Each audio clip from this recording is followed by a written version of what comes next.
ચાલો good evening વિદ્યાર્થી મિત્રો. તો મિત્રો આજે આપણે સામાજિક વિજ્ઞાન વિષય ધોરણ 10માં સામાજિક વિજ્ઞાન વિષયની અંદર આપણે ચેપ્ટર નંબર 10 ભારતની જે કૃષિ છે એના વિશે આપણે વાત કરી રહ્યા હતા. લગભગ અગાઉ આપણે આમાં 3 લેક્ચર થઈ ગયા છે. આજે આપણો આ ચોથો લેક્ચર છે અને આ ચોથા લેક્ચરની અંદર આપણે આના જે અગત્યના ટોપિકો છે એના વિશે ચર્ચા કરીશું. તો અત્યાર સુધી આપણે ખ્યાલ છે કે ભાઈ કૃષિની અંદર જે કંઈ પણ ટેકનિકલી સુધારાની જરૂરિયાતો હતી એ જરૂરિયાતો સાથે સુધારા વધારા કરીને કૃષિના ક્ષેત્રે ઉત્પાદન વધારવા માટેના પ્રયત્નો થયા છે અને પ્રયત્નરૂપી આપણને ક્યાંક સફળતા મળી પણ છે. કૃષિ ક્ષેત્રે આપણે ઉત્પાદન તો વધારી શક્યા છે, પરંતુ તેની સાથે સાથે આપણે જોઈએ ભાઈ ઔદ્યોગિક ક્ષેત્રે આપણું ઉત્પાદન ક્યાંક ઘટ્યું છે. તો ક્યાંક એવું પણ થયું છે કે ભાઈ ઔદ્યોગિક ક્ષેત્રે આપણું ઉત્પાદન વધ્યું છે, તો કૃષિ ક્ષેત્રનું જે ઉત્પાદન છે આપણું શું થઈ ગયું છે? ઘટી ગયું છે. તો કહેવાનો અર્થ એ છે કે ભાઈ એના ક્યાંક આપણને સુધારા પણ જોવા મળ્યા, ક્યાંક એની નુકસાન પણ આપણને જોવા મળ્યું છે.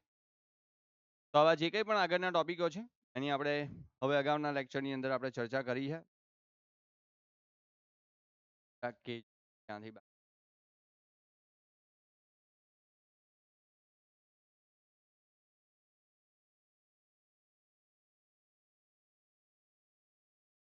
પતી ગયેલું ને?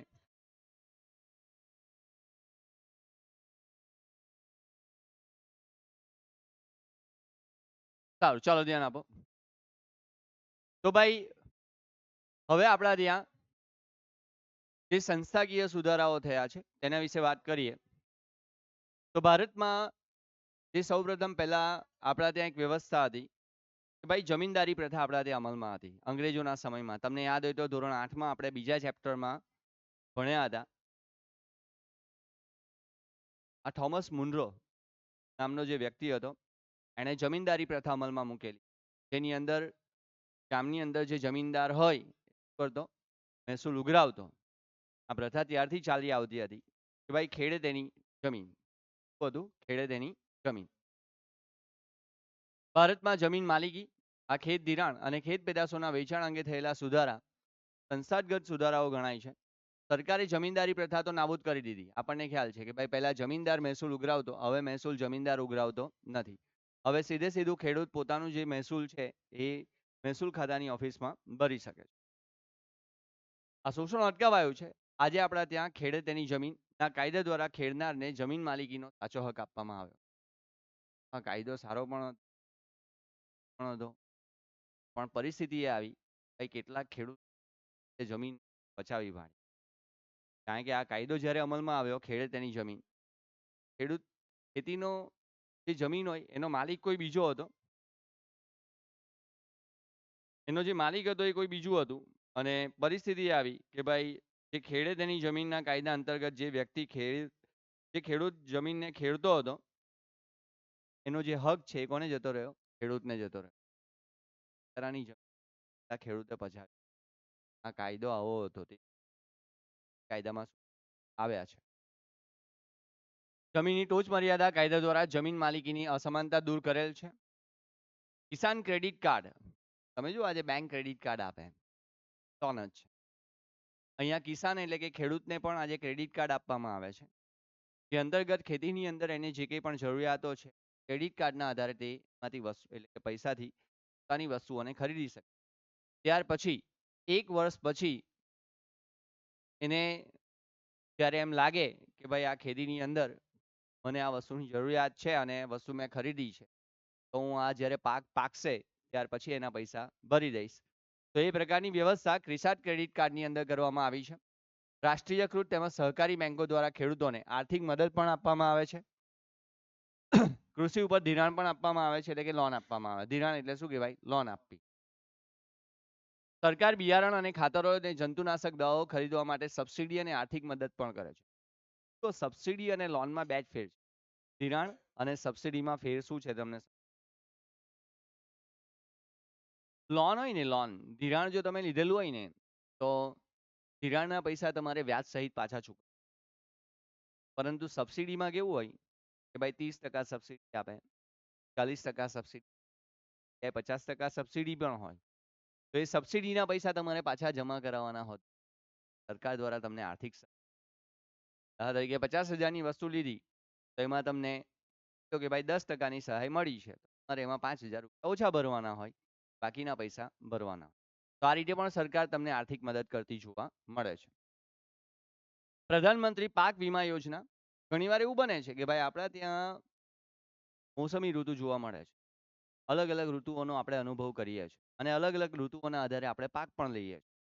પણ ક્યારેક કોઈક ઋતુની અંદર વિક્ષેપ ઊભો થાય, ચોમાસું ન આવે, તો ચોમાસામાં વરસાદ વધારે પડી જાય, તો ચોમાસામાં વરસાદ ઓછો પડી જાય, કેટલીક વાર ઠંડીનો માહોલ જ ન થાય, તો એવા સમય દરમિયાન પાક શું થઈ જાય? નિષ્ફળ જાય.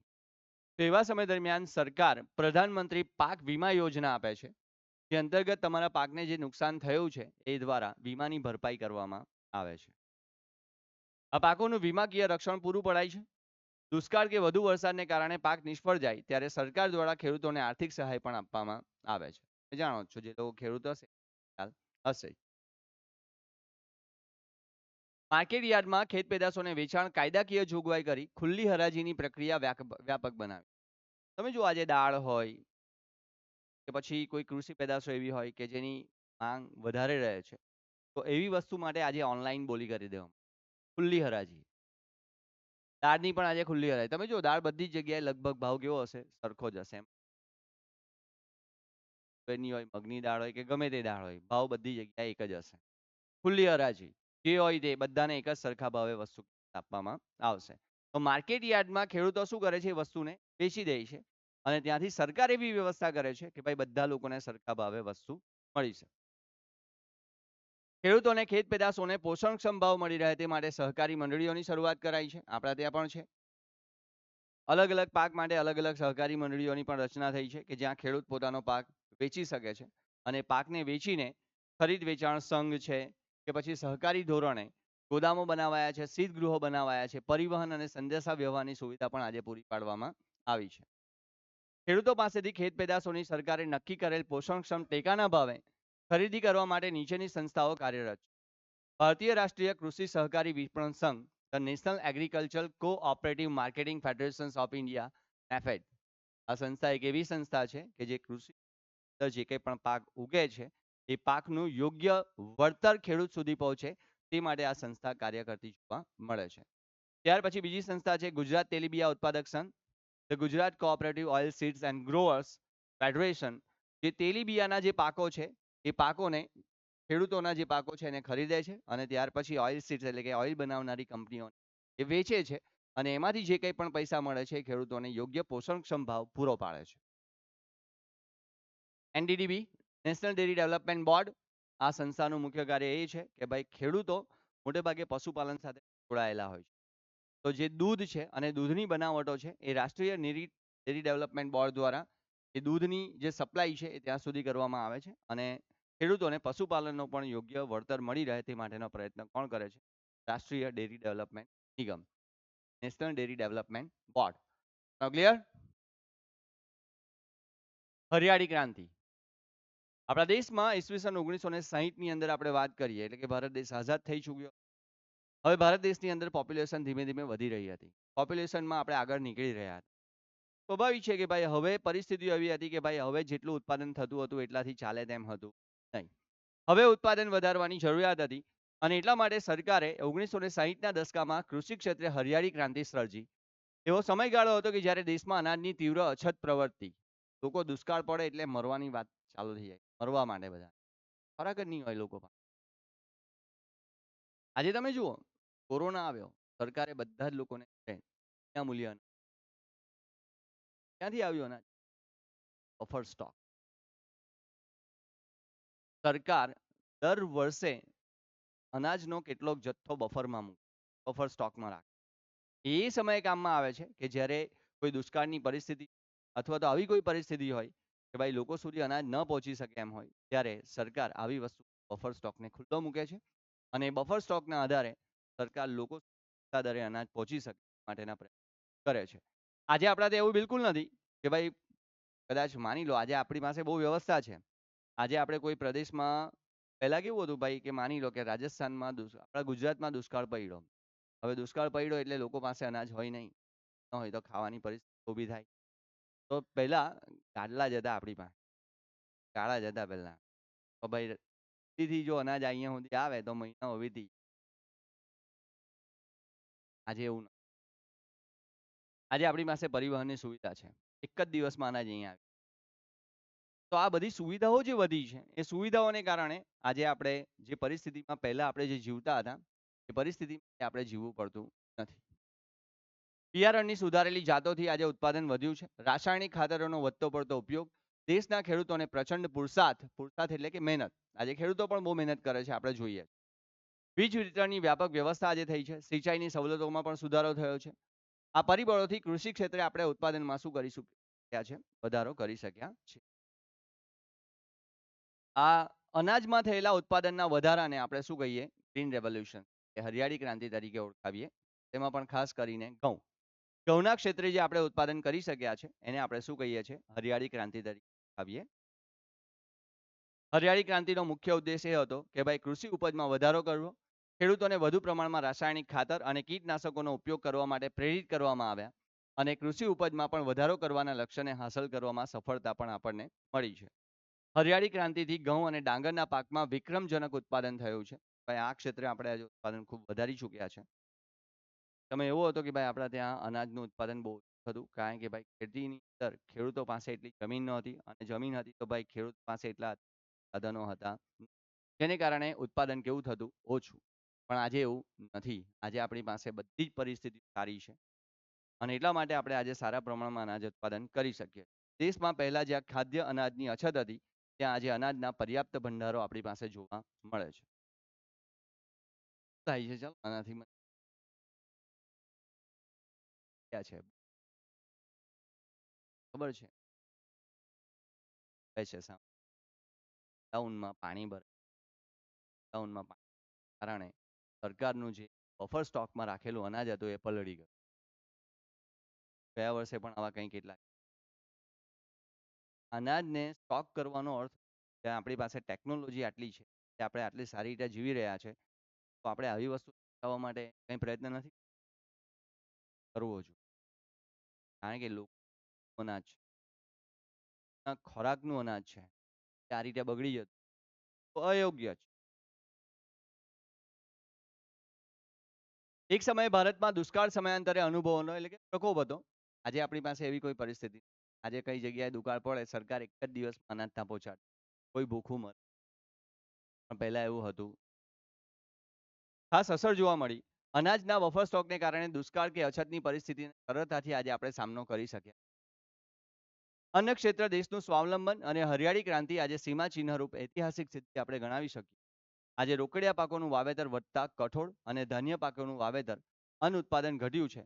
એક જ પાકનું પુનરાવર્તન થતાં જમીનની ફળદ્રુપતા પણ ક્યાંક ઘટી છે. પણ જાણીએ છીએ કે ફાયદા છે તો નુકસાન પણ છે જ. એકના એક પાકનું વારંવાર આપણે ઉત્પાદન કરીએ તો ભાઈ જમીનની ફળદ્રુપતા પણ એની થાય ને થાય જ. આ વિશ્વના દેશોએ કૃષિ ક્ષેત્રે ઉન્નત ટેકનોલોજીનો ઉપયોગ કરીને જ્યાં પ્રગતિ સાધી છે ત્યાં સુધી પહોંચવામાં આપણે હજુ બીજી હરિયાળી ક્રાંતિ માટે સજ્જ થવું પડશે. ક્લિયર? ભારતીય અર્થકારણમાં કૃષિનું યોગદાન. ખેતી ભારતમાં એક મુખ્ય વ્યવસાય છે, આપણે બધા જ જાણીએ છીએ. આપણે એ પણ જોઈ ગયા કે ભારત દેશની અંદર તમને ખ્યાલ છે 64% લોકો કૃષિ પ્રવૃત્તિ સાથે રોકાયેલા છે. તેમાંથી 29% રાષ્ટ્રીય આવકનો ભાગ આપણને કૃષિમાંથી મળે છે. એટલે કે ભારતની જનસંખ્યાનો મોટો જનસમુદાય કૃષિ પ્રવૃત્તિ કરે છે.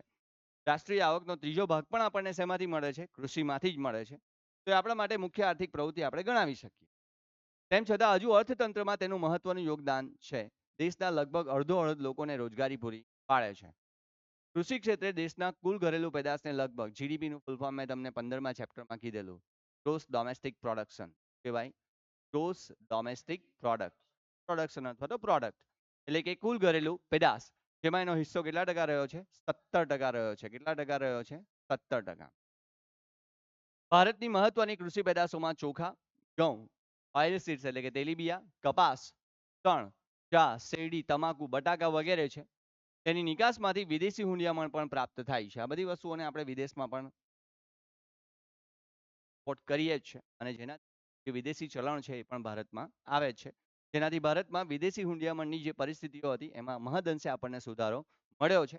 સુધારો પણ થયો છે અને દેશની આર્થિક ઉત્પત્તિમાં અથવા તો આર્થિક વિકાસમાં પણ મોટું એક યોગદાન પ્રાપ્ત થયું મળ્યું છે. ખેત પેદાશના ઉત્પાદનમાં વિશ્વભરમાં ભારત આજે બીજા સ્થાને છે. સુતરાઉ કાપડ, ખાંડ, કાગળ, તેલ વગેરેના ઉદ્યોગો અને ખાદ્ય સામગ્રીને લગતા પ્રસંસ્કરણના ઉદ્યોગો, કાચો માલ પણ ખેતીમાંથી જ હવે ઉપલબ્ધ બને છે. કૃષિ ભારતના લોકોને ખોરાક પૂરો પાડે છે.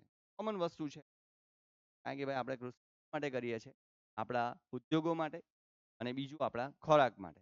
આ બે વસ્તુ તો આપણને સહેલાઈથી એનાથી થઈ જાય છે. જોકે અનિયમિત અને અનિશ્ચિત વરસાદ, સિંચાઈની અલ્પ સગવડને કારણે ખેતી ક્ષેત્રે વૈશ્વિક બજારમાં ભારતમાં દેખાવ હજુ સાતત્યપૂર્ણ રહ્યો નથી. મેં તમને કીધું તેમ ભાઈ આપણા ત્યાં હજુ પણ સિંચાઈની મહદઅંશે જોઈએ તેટલી સુવિધા આપણી પાસે નથી અને એટલા માટે દેશની મોટાભાગેની કૃષિ શેના ઉપર આધાર રાખે છે? વરસાદ ઉપર જ આધાર રાખે છે. પણ આપણા ભારત દેશમાં વરસાદ પણ કેવો છે? અનિશ્ચિત છે. ક્યારેક બહુ પડી જાય ને કોઈક વાર પડે જ નહીં. અરે અમી છાંટણા કરીને જતો રહે. દરમિયાન આપણને કૃષિ ક્ષેત્રે આપણે જે ટકેલા લોકો છે, લોકોની હાલત ખરાબ થઈ જાય. પાક ઉગે જ નહીં, લોકોની તો પરિસ્થિતિ કેવી થઈ જાય? દયનીય બની જાય. આપણે તો એવું છે સર, આપણે તો આવું કંઈ છે જ નથી. આપણે તો બરાબર પાક ઉગે. પણ તમે એવા એરિયામાં રહો છો એટલે તમને એવું લાગે છે. તમે સૌરાષ્ટ્ર બાજુ જાઓ, તમે રાજસ્થાન બાજુ જાઓ, તો તમને ખબર પડે કે ભાઈ ત્યાં કેવી પરિસ્થિતિ. ત્યાં સિંચાઈની સગવડો ન હોય તો પરિસ્થિતિ ખરાબ થઈ જાય. આપણે તો અહીંયા બહુ સારી રીતની, કારણ કે આપણે ત્યાં તો વરસાદ પડે, ધમધોખાર પડે આપણા. આપણા ત્યાં થાય તો બી શું થાય? વધારે ડાંગર, શેરડી, ઘઉં, આ 3 વસ્તુ જ વધારે કરીએ આપણે મોટાભાગે દક્ષિણ ગુજરાતમાં તો. અનાજ સંરક્ષણ આજે કોઈ પણ દેશ માટે અન્ન સુરક્ષા જરૂરી છે. જો અનાજની માંગ વધતી જતી હોય તો અનાજની મોટા પાયે આયાત કરવી પડતી હોય તો તે દેશ માટે રાજકીય સ્વતંત્રતા જોખમમાં મુકાઈ શકે છે. પહેલા પણ આવું જ હતું અને આજે પણ આવું જ છે. તમે વિચારો કે આજે જો દેશ અનાજ માટે જો કદાચ ઝઝુમે અથવા તો અનાજ માટે જો એને કોઈ બીજા દેશ પર આધાર રાખવો પડે, ખોરાક માટે જો કોઈ બીજા દેશ પર આધાર રાખવો પડે, તો ભવિષ્યમાં એવું બની શકે કે દેશ કોઈની ગુલામીમાં આવી જાય. એની રાજકીય સ્વતંત્રતા શું થઈ શકે છે? જોખમાઈ શકે છે. આમ હરિયાળી ક્રાંતિના લીધે આપણે અનાજ ઉત્પાદનમાં સ્વાવલંબી બન્યા છે. એટલે કે આજે અનાજ આપણા ત્યાં એટલું ઉત્પાદન થાય છે કે આપણે કોઈ બીજા દેશ ઉપર આધાર રાખવો પડે તેવી કોઈ પરિસ્થિતિ આજે આપણી ત્યાં જોવા મળતી નથી.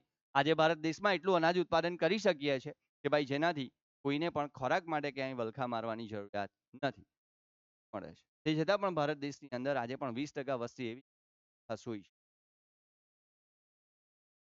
આપણે વિચારવાનું છે કે સરકાર જો આવું કહે છે તો એમાં કેટલું તથ્ય છે.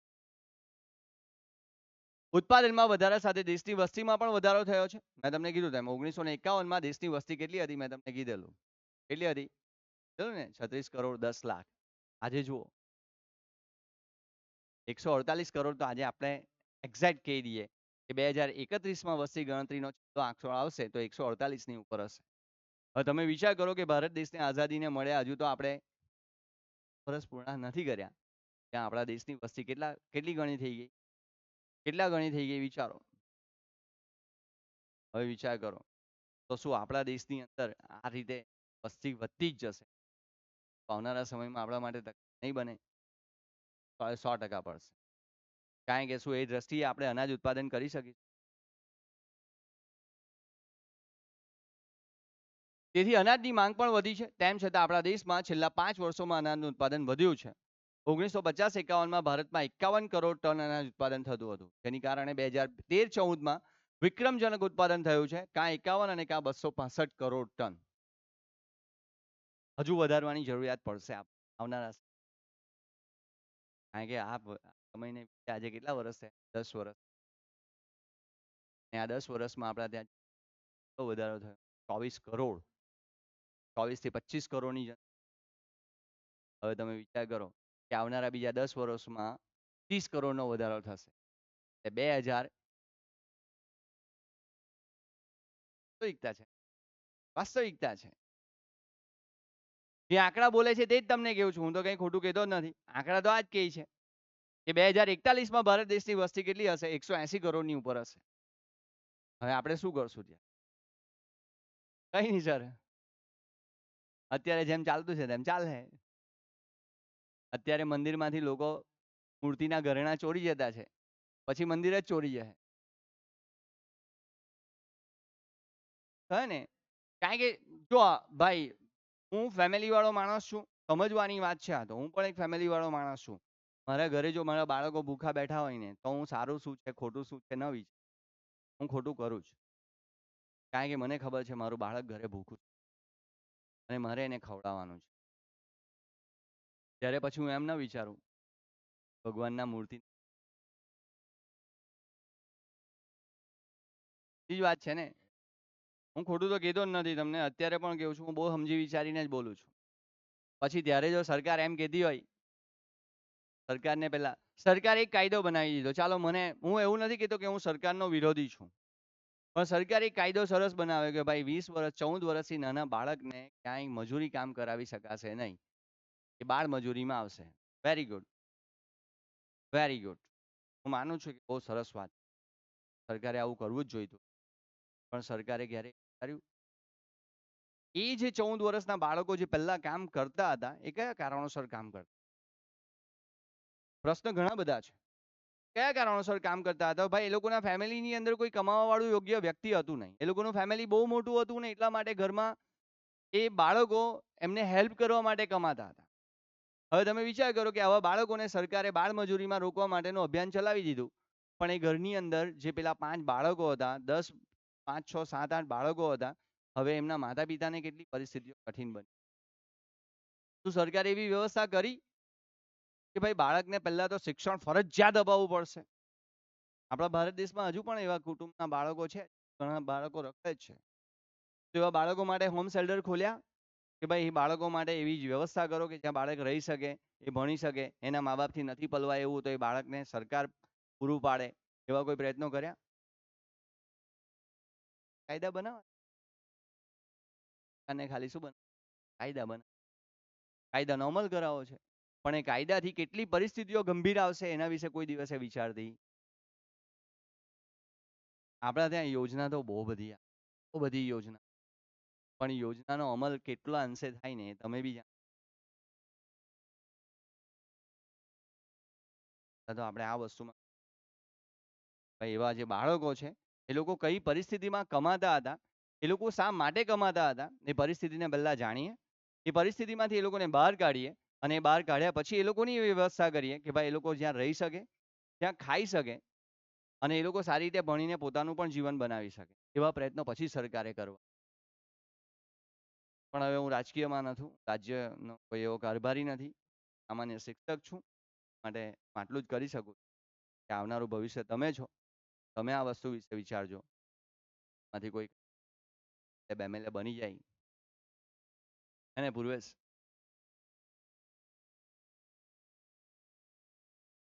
તો પૂર્વેશ આના વિશે વિચારજે કે અમારા સાહેબે આવું કીધેલું હતું તો મારે એની વ્યવસ્થા કરવાની છે ગમે તે થાય.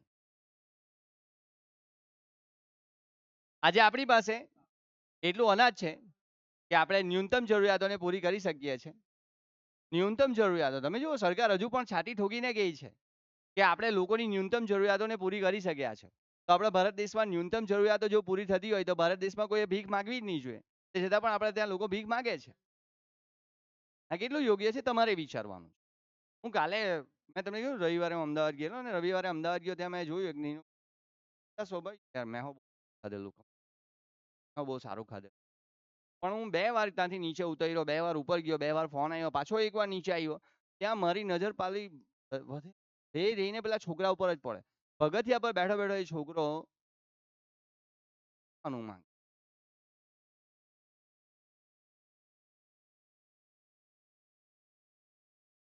કોઈ વાહવા નથી. પણ છે મન ભગવાને આવું જ આપેલું. આવું જ રહેવાનું છે. એમાં કોઈ ઈચ્છા નથી થવાની, આવો જ રહેવાનું. મેં પેલા છોકરાને દરરોજ ત્યાં 2 વાર ઉઠાઈ રહ્યો, 2-3 પેલો બધા ભાઈ હાથ માંગ્યા કરે.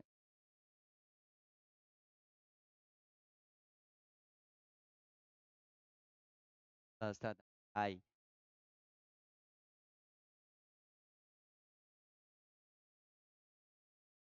તો કઈ કામ નથી કરી શકવાનું. તો કઈ એટલું બધું કામ કરી શકવાનું નથી કે કઈ લોકો પૈસા આપી દે 2000 રૂપિયા કે પહેલે તું આજે કામ કરતા. તો બહુ નાનું બાળક હતું. તો શું આપણી ફરજમાં નથી?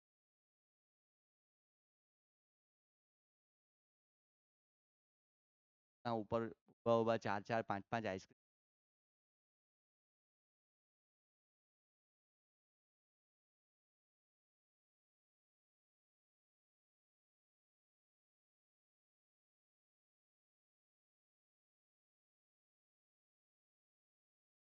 પાછો ઉપર ચડ્યો.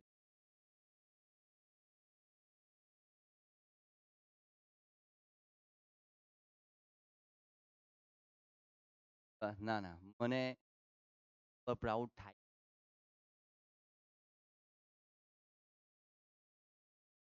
મને થતું છે માટે લાગણી, ભલે મારું લોહી એનામાં નથી, પણ મને એના માટે લાગણી છે.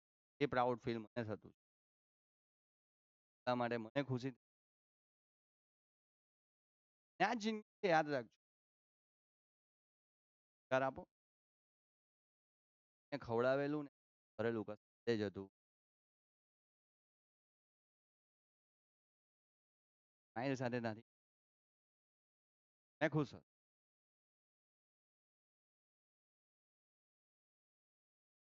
આ જ છે, તો તમે હાચા માનવી છે. એ જેવું માણસાઈ જ નહીં હોય તો માણસ હે ના, સીધી વાત છે ને. માણસાઈ હોવી જોઈએ બસ. ચાલો કઈ નહીં, આગળ. આ ભંડાર ટકાવી રાખવો તેમાં વધારો કરવા માટે આવશ્યક છે. આ કેટલાક રેકોર્ડ્સ આપેલા છે, તમે જોઈ શકો છો એના, કે ભાઈ આપણે કયા કયા વર્ષે આમાં વધારો કરી ચૂક્યા છે. મહદઅંશે આપણા ત્યાં વધતે જોવા મળે છે, પણ છેલ્લા 2014-15માં એમાં પાછો ઘટાડો નોંધાયો. તમે જો 2009-10માં આપણા ત્યાં 218.11 કરોડ ટન અનાજ ઉત્પાદન થયું. ત્યાર પછી એમાં પાછો વધારો આવ્યો 10-11માં 244 કરોડ ટન થયું. પછી પાછો વધારો આવ્યો 259 ટન થયું. પછી પાછું થોડુંક ઘટાડો થયો 2% જેવો સમથિંગ, એમાં પાછો ઘટાડો. ત્યાર પછી પાછું એ 265 કરોડ ટન સુધી આપણે પહોંચી ગયા છેલ્લા 2014-15માં. તો અત્યારે આપણી પાસે કોઈ આંકડા નથી. બની શકે કે અત્યારે આનાથી ઓછું પણ થયું હોય અથવા વધ્યું હોઈ શકે. વધેલું જ હશે, ઘટેલું તો નહીં જ હોય. અનાજનો બફર સ્ટોક ઊભો કરીને દુષ્કાળ ઓછા અનાજ ઉત્પાદન સમયે અનાજની તંગી અટકાવી શકાય. અનાજના ગોદામમાં રહેલ અનાજને સાચવવાની વૈજ્ઞાનિક પદ્ધતિઓ અપનાવીને અનાજનો બગાડ થતો આપણે અટકાવી શકાય. આ અનાજ હજારો ગરીબ પરિવારોને વિનામૂલ્યે આપીને ભૂખ આપણે મિટાવી શકીએ છીએ, પણ નથી આપતા આપણે. આપણે તો બફર સ્ટોકમાં સ્ટોમાં રાખેલું છે, અને એ પછી અનાજ પાણીમાં ભીનાઈને બગડી જાય છે. ત્યારે આપણે પછી એમાં સરકારનો વાંક બધાનો જ. અનાજનો બગાડ અટકાવવો એ સમયની તાતી જરૂરિયાત છે. અનાજના સંગ્રહણ અને પ્રબંધની વ્યવસ્થા સુદૃઢ કરવી અત્યંત આવશ્યક છે. સરકારે ખાદ્ય સુરક્ષામાં કાયદા ધ ફૂડ સિક્યુરિટી એક્ટ 2030 લખી રાખજો, કોઈ પૂછી આવશે આગળના ચેપ્ટરમાં. ખાદ્ય સુરક્ષા કાયદો ક્યારે પસાર કરેલો? 2013માં. આ ગરીબો સુધી અનાજ વિતરણ કરવાની જોગવાઈ આપણા ત્યાં ભારતે સારી રીતે શરૂઆત કરી છે. ભારતની ખેતી પર વૈશ્વિકરણની અસરોની વાત કરીએ તો ભારતનો ખેડૂત તેની ખેત પેદાશોને વૈશ્વિક બજારમાં વેચીને આજે નફો મેળવી રહ્યો છે. વૈશ્વિકીકરણથી નીતિમાં અમલમાં મુકાઈ છે. વૈશ્વિકરણના લીધે ખેતી ક્ષેત્રે કેટલાક પરિવર્તનો આવ્યા છે, આપણે જોઈ ગયા છે. 16મા ચેપ્ટરમાં આપણે વાત કરેલી. ખેતીના પાકોને નિકાસ આયાત કરવા માટે ખેતીની પ્રક્રિયા સરળ કરાઈ છે. ગુજરાતમાંથી કપાસ, મરચા, તલ અને ચીનના બજારમાં વિશ્વના વિવિધ ફળો આજે ભારતના બજારમાં પણ મળતા થયા છે. એટલે કે વસ્તુની આપણે સરળતાથી થાય છે. આજે ભારત દેશની વસ્તુ ચીનમાં પણ વેચાય છે અને ભારતમાં પણ વેચાય છે. તેના લીધે વૈશ્વિકીકરણના લીધે. વૈશ્વિકીકરણથી ભારતમાં બહુરાષ્ટ્રીય કંપનીઓ દ્વારા વેચવામાં આવતા મોંઘા ભાવના જેનેટિકલ મોડિફાઈડ બીટી બિયારણો પર સરળતાથી આજે આપણને મળ્યા છે, અને એને કારણે કપાસના ઉત્પાદનમાં આપણે વધારો કરી ચૂક્યા છે. કપાસના ઉત્પાદનમાં વધારો થાય તો આપણો મુખ્ય વ્યવસાય કયો છે? કાપડ ઉદ્યોગનો. તો કાપડ ઉદ્યોગમાં આપણે વધારો કરી શક્યા છે, અને આજે આપણું કાપડ વિદેશમાં પણ આજે આપણે એક્સપોર્ટ કરીએ છીએ. ખર્ચાળ બની જાય છે, જો કે કપાસ અને મકાઈના તેમાંથી ઉત્પાદનમાં વધારો થયો છે. આયાત સરળ થતા ઘર આંગણે કૃષિ પેદાશોને સ્પર્ધાનો સામનો કરવો પડે છે. કેટલાક ઉત્પાદનોને વૈશ્વિક બજાર પ્રાપ્ત થતા તેમાં પેટર્ન રજિસ્ટ્રેશનની જરૂરિયાત ઊભી થઈ. એટલે કે આવું ઉત્પાદન વિશ્વના બીજા કોઈ દેશ કરી શકતો નથી. એને શું કહેવાય? પેટર્ન રજિસ્ટ્રેશન કહેવાય. આમ વિશ્વના બજારમાં આપણી ગુણવત્તાસભર કૃષિ પેદાશની પેટર્ન નામે નોંધાવવી જરૂરી છે. ભારતે કૃષિ ક્ષેત્રે વૈશ્વિક બજારોમાં સ્પર્ધાનો સામનો કરવા નવી ટેકનોલોજી અપનાવી છે, અને ગુણવત્તા ઉપર ધ્યાન કેન્દ્રિત કરવું પડશે. કૃષિ ક્ષેત્રે જોડાયેલા લોકોની આર્થિક ઉન્નતિ અને સદ્ધરતા વધારવા આયોજનબદ્ધ પગલાં ભરવા પડશે. વધતી જતી વસ્તી અને ભવિષ્યમાં વધનારી કૃષિ પેદાશોની માંગ સાથે આર્થિક પ્રગતિની વિકાસ પણ કૂચ કરવા જાળવી રાખવા બીજી હરિયાળી ક્રાંતિ માટે આપણે હવે પછીના સમયમાં નક્કર વ્યૂહરચના આપણે ઘડવી પડશે. તો સિમ્પલ ચેપ્ટર હતું પાછળ નહીં. આઈ હોપ કે તમને આજના ટોપિકમાં પણ લગભગ સંપૂર્ણપણે ખ્યાલ આવી ચૂક્યો હશે, હું એવી આશા રાખું છું. તો મિત્રો, આજરોજ આપણે આપણું ભારતનું જે કૃષિનું ચેપ્ટર હતું એને સંપૂર્ણપણે આજે આપણે આ ચોથા લેક્ચરમાં પૂર્ણ કર્યું છે. હું એવી આશા રાખું છું કે આપ દરેક ટોપિકમાં સારી રીતે સમજી ગયા હશો. એવા પ્રયત્નો પણ કર્યા છે કે તમે દરેક ટોપિકની અંદર સારી રીતે પડી શકે. તો આ ચેપ્ટર આપણું અહીંયા પૂર્ણ કરીએ છીએ. હવે પછીના લેક્ચરમાં નવા ચેપ્ટર ફરીથી મળીશું. Thank you.